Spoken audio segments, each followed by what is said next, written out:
Hey, Dr. Alan Christensen here with you. Is it depression or is it hidden thyroid disease? I want to talk about the relationship between these two conditions. Early along I think I was still in medical school and doing residency, but I had not yet, during my rotation, my clinical rotation, but I had not yet graduated when I saw a paper about thyroid hormones and depression. And this paper was fascinating. They looked at a group of people who had had major depression, and sadly they had not responded to multiple treatment attempts. They had been given a couple of different medications, they had been on talk therapy, and their depression did not budge. They were still really suffering and still just not feeling well. So this group of people was taken and they were screened for thyroid disease. And I don't have the exact numbers top of mind, but say there were 100 people in this group that were not responsive. After screening, they saw that maybe 20 had obvious signs of thyroid disease. So they were then treated and then taken out of the rest of the study. The remaining people, say those 80 who had this major depression, not responsive to treatment of any type, and they didn't have obvious signs of thyroid disease, they were then put on thyroid treatment. All they did is put them on thyroid treatment. Over the course of the following year, the vast majority of them, over 70%, had had a remission of their depression. Totally mind-blowing when you think about all those factors. They did not respond to depression therapy. They didn't have the obvious signs of thyroid disease, yet they did better with thyroid treatment. Now, looking back on that, I would think that a good number of those people probably did have signs of thyroid disease were they checked more closely. If they had also had screening for thyroid antibodies, if they had looked at their scores under the lens of optimal, not just normal, I think you would have seen a good number of those who did respond well come up in that category. And then this made me think about a case study that I had many years later. There was a gal who I'll call Joanna for these purposes, and she had seen me earlier along for depression. I wasn't as clearly focusing on thyroid in my first couple of years. I hadn't realized that was the main focus. But this was one of the cases that made me realize that was exactly what was most important to me. She had had depression pretty much lifelong, and she had been through many rounds of different therapy for depression. At one point they thought she may have had bipolar syndrome, and so she was put on lithium therapy. After she was put on lithium therapy, she developed hypothyroidism. Now, lithium has effects upon changing brain chemistry to decrease quick nerve conduction. So those who are prone to highs and lows, it can have a more of a leveling effect. And there certainly is a place for it. But lithium is a competitor for iodine absorption within the thyroid. So it's pretty consistently known to slow the thyroid. And there are some people that, if they do have a side effect like that from lithium, they can stop the lithium and their thyroid will just kick in again and do fine. But in all cases, things that slow the thyroid, for those who are prone to develop autoimmune thyroid disease, that can be the trigger for autoimmune thyroid disease. So for her, she did need to start thyroid treatment while she was on lithium therapy, but when she stopped lithium therapy, she was not able to stop thyroid treatment. Her symptoms persisted. Over the years, she has started treatment before the selective serotonin reuptake inhibitors, like early ones like Prozac, before they came out. But she did also try those and was still not responsive. She had even been given electroconvulsive therapy, we call shock treatment, so to speak. Not effective for her. Nothing was really working. So when she came in, her main concern was depression, and she was on T4 therapy for hypothyroidism. With just the thorough treatment approach of switching her over to a combination natural desiccated thyroid with T4, T3, and T2, having her dose corrected, getting her on a diet that really fit her body properly, helping her digestion, helping her detoxify the waste that made her thyroid susceptible to disease, getting her daily rhythms dialed in, making sure her immunity was strong. The whole comprehensive treatment, she saw her depressive symptoms drop by her judgment, about like 5, went from like 10, where 10 is the worst, down to about 5 or 6 in the course of the first couple months. And by the end of that first year, down to like a 1 or 2. So the symptoms were about 90% gone by her judgment.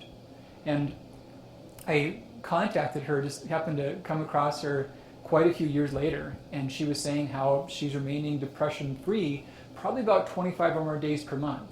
So she'll have some days that are not ideal days, but the other days she feels depression is not an issue for her, like the vast majority of her time. And it really did coincide with her being on more comprehensive thyroid treatment. So what's the tie-in there between thyroid hormone levels and mood symptoms? Well, what happens there is the thyroid hormones, they govern how well your body cells can create energy. And that's true everywhere, head to toe. So the human brain is unique in that it's a high performance engine, so to speak. It uses a lot of energy per body mass. Our brain makes up maybe 5% of our body's mass, but it uses about a quarter, about 25% of our body's energy supplies. So it's hungry for fuel. And if there's something wrong with how fuel is utilized, it can affect us everywhere, but the brain is especially vulnerable to that. So when thyroid hormones are not correct, the brain is one of the first places to take the trauma from that. And here's one of the things that I've struggled, because I think many have not understood this. It isn't about more and less. It's about just right. Not too hot, not too cold. So there have been papers showing that we can see these same complications with there being too much thyroid hormone, the same as too little. And this is important. People often think that if there's a problem related to hypothyroidism, to less thyroid hormone, then you could fix that eventually by just pouring enough thyroid hormone on that. And sadly, when you go above what the body's needs are, even by a little bit, what happens is you set the stage for thyroid hormone resistance.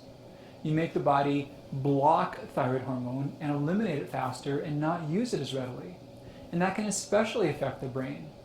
The other problem is that if there is too much hormone for the brain, then we'll see symptoms overlap between depression and anxiety. We can see the racing heart, the panic, the fears for no clear reason show up. So it's not about just putting more in, it's about being at a sweet spot. And I want to talk about some recent studies that have correlated thyroid levels and symptoms of depression. So one that was fascinating to me, this one showed that higher levels of thyroid peroxidase antibodies in early to mid-pregnancy correlate a higher risk for postpartum depression. So there's not a lot of cases in which the thyroid antibodies, they're diagnostic of Hashimoto's. If they're there, we've got Hashimoto's. If they're not there, they don't rule out Hashimoto's, interestingly enough. But apart from diagnosing Hashimoto's, there's really not a lot of data saying that they're inherently harmful by themselves. Say someone who has their blood levels healthy, their thyroid is structurally sound, they're doing all the right things, but their antibodies persist. What is the relevance of that to their health? There's not a clear sense of data saying that that's a dangerous thing, but one piece of data has shown that that does correlate with higher risk of postpartum depression when that shows up in the early stages of pregnancy. They're not depression now, but there has been data also saying that those high antibodies may also affect fertility, independent of thyroid hormone levels. So that's a couple of fascinating ways in which the antibodies may be important by themselves. Now, a really odd corollary to the same study, what they saw is that women that had normal thyroid status that were not pregnant, they took a look at their TSH, their free thyroid hormones, their thyroid antibody levels, and what they saw is that among the women who had, everyone has stable thyroid levels, but some have positive thyroid peroxidase antibodies. So they put them into two groups. So everyone again has normal thyroid function. One group has positive thyroid antibodies, thyroid peroxidase antibodies, not antithyroid globulin. One group does not. This group has lower rates of depression than this group. So bizarre, not a clear explanation. But they did many surveys about symptoms of depression, quality of life surveys, and yeah, normal thyroid function, women that had not on thyroid treatment, but the presence of thyroid antibodies was not a cause of depression in that group the way it seemed to be in the pregnant group. And not only that, it was actually the opposite. They had lower rates of mood symptoms than the others. Having said that, however, the TSH, let's go back to other ways in which thyroid relates to depression. If you're on the high normal side for TSH, that is a risk factor for depression. So one large study looked at about 13,000 people. There were some men and some women. And pretty good age range too, age 17 to 84. And they looked at people in terms of their symptom score on a Beck depression survey. And they put them in groups based upon what their depression score was. afterwards they correlated TSH levels in terms of within the normal range. Those who were the low end, the moderate end, middle end, and the high end. And what they saw was that the higher the TSH levels got, the greater the risk there was for depression in that population with both genders. But again, remember, more is not better. So a different study saw that once the TSH dropped below 0.4, then we saw a higher risk of depression. In fact, it was a 3.47 times higher risk of depression. And the condition's called subclinical hyperthyroidism. So these are people that have a lower TSH, but they have no elevation of T3 or T4, and they have no obvious symptoms just yet. But we did see they had higher rates of depression. So yeah, with thyroid, more is not better. And a little bit too much can feel just like too little. And I mentioned before about the first study about how thyroid hormones were given as an adjunct. And that's been used more widely in psychiatry. In many cases, people that are depressed who are on treatment, if they're not responding well or quickly, they're just given thyroid hormone along with their medication. And I think the intent there is noble, and if it's helpful, that's great. I would argue that the best approach would be to just screen them more closely and look at them to see if they do have Hashimoto's, see if their scores are optimal or not. And those that do have early Hashimoto's, treat them comprehensively, not just thyroid medications, but the whole gamut, so that their thyroid can work better, their immune system can respond better to those hormones, and they can heal up in other ways. You know, the same things that give rise to Hashimoto's, they're not doing your health favors, and they can still create other risks. So it always comes down to finding the clear causes and how they're distinct for the individual and addressing all those causes. So that's the tie-in with thyroid and depression. Take great care. We'll talk again really soon. Bye-bye.